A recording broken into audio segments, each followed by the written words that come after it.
Imagine this. You wake up naked, shivering, and completely alone in a dense prehistoric forest. The year is 40,000 BCE.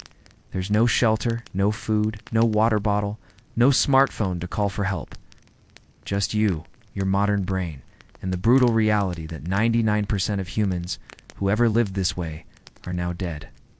The clock is ticking, and frankly, you probably have about 72 hours before you join them. But here's the thing that really shock you. It's not the saber-toothed tigers or massive bears that will kill you first. It's something far more basic, something so simple that cavemen mastered it as children, but something that would leave you helpless and dying within days.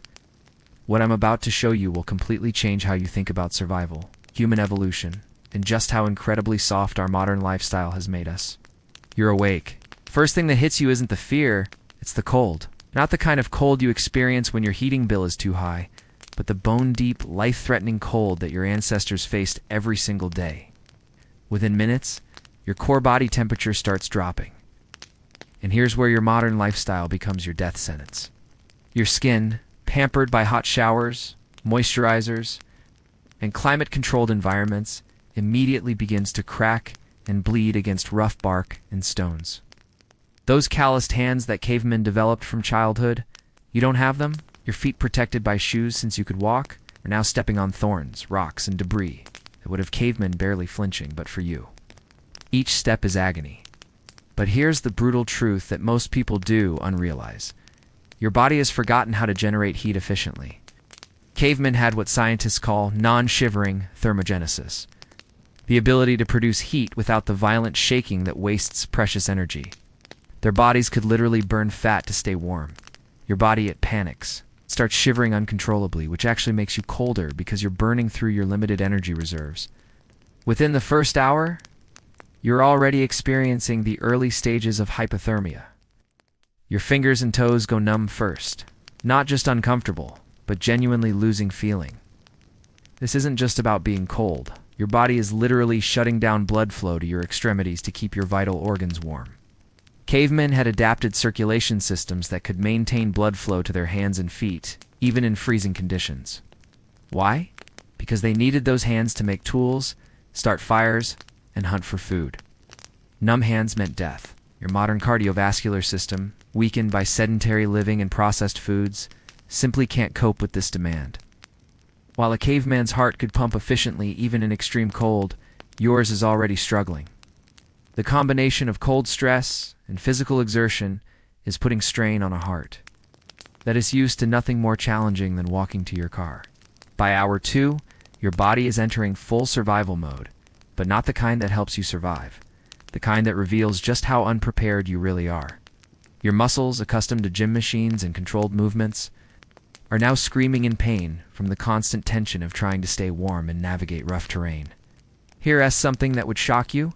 The average caveman had muscle density that was 40% greater than modern humans. Not just bigger muscles, denser, more efficient muscle fibers that could work for hours without fatigue. Your muscles. They're already cramping, and you haven't even started looking for food or shelter yet. But it gets worse. Your skin, that thin barrier between you and the hostile world, is failing catastrophically. Cavemen had skin that was literally thicker and more resilient. Years of exposure to sun, wind, and rough materials had turned their skin into natural armor. Your skin, soft from indoor living and chemical products, is being shredded by every branch, every rock, every surface you touch. The cuts aren't just painful, they're potential death sentences. Each scratch is an entry point for the millions of bacteria and parasites that cavemen had developed immunity to over generations. Your immune system, weakened by antibiotic overuse in sterile environments, has no defense against these ancient threats. What would be a minor scrape to a caveman could lead to sepsis and death for you. Your feet are particularly vulnerable. Modern shoes have actually weakened your feet, making them dependent on artificial support. Cavemen developed feet that were like natural shoes, thick, calloused soles that could walk on any surface. Your feet, they're tender, weak, and completely unprepared for the rocky, uneven terrain you now have to navigate. By hour 3, you're likely limping, while small cuts on your feet are getting infected and each step is becoming more painful. A caveman could walk 20 miles a day on rough terrain without thinking about it. You're struggling to walk 20 feet without significant pain. Ours 4 through 6 reveal the most devastating difference between you and your ancestors: pain tolerance.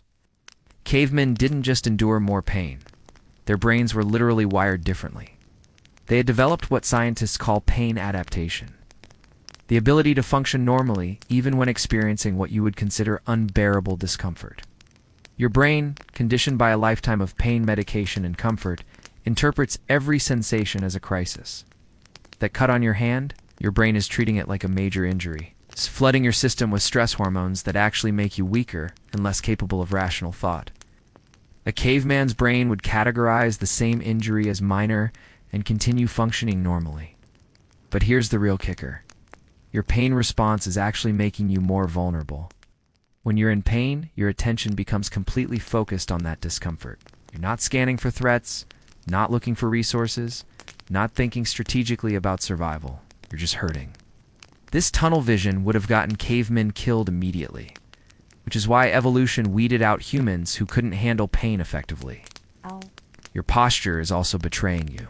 Years of sitting at desks and looking at screens have left you with what researchers call upper crossed syndrome: rounded shoulders, forward head posture, and a curved spine. This isn't just aesthetically unappealing. It's functionally disastrous. Your compromised posture restricts your breathing, reduces your lung capacity, and makes every physical task more difficult. Cavemen had perfect posture by necessity. Their spines were straight, their shoulders were back, and their breathing was deep and efficient. They could run for hours, carry heavy loads, and maintain alertness all day long. You already experiencing back pain from 6 hours of walking and moving in ways your body is unused to. By R6, you're not just cold, hurt, and tired. You're beginning to realize that your modern body is fundamentally designed for a world that no longer exists. Every system, every adaptation, every physical characteristic that made caveman successful survivors is either missing or actively working against you. And you still have 66 hours left to live.